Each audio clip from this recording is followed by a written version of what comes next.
I'm so excited to show you what's going on today. I have all of the extensions wired onto each phase of the motor. The next step in the process will be routing the wires out through the axle. But something came UPS today from Send Cut Send. This is not sponsored in any way by them. I paid for it myself, but they're such a great vendor. I don't care. I'll talk about it. I sent a file and had some parts cut, and I will crack the box open and show you how they work. If you like this series, do that thumb thing with the like button and subscribe so you get to see the next episode and the next step of the process.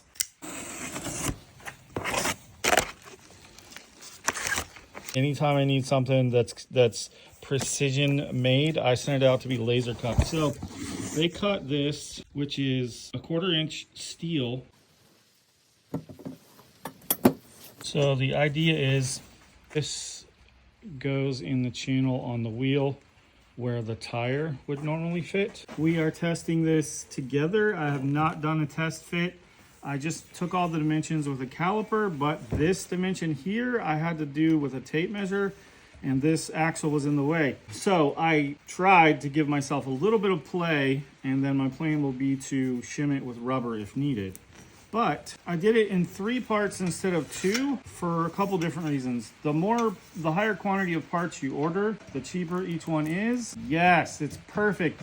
So you see that slop right here? That's what I wanted. That means I'll be able to raise up maybe 1/8 of an inch with a rubber shim that will act as sort of like a dampener for vibrations and sound.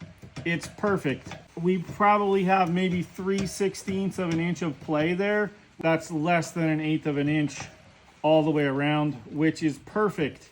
This is going to be an undershot water wheel. So you can kind of see the arc that is going to take on based on that shape.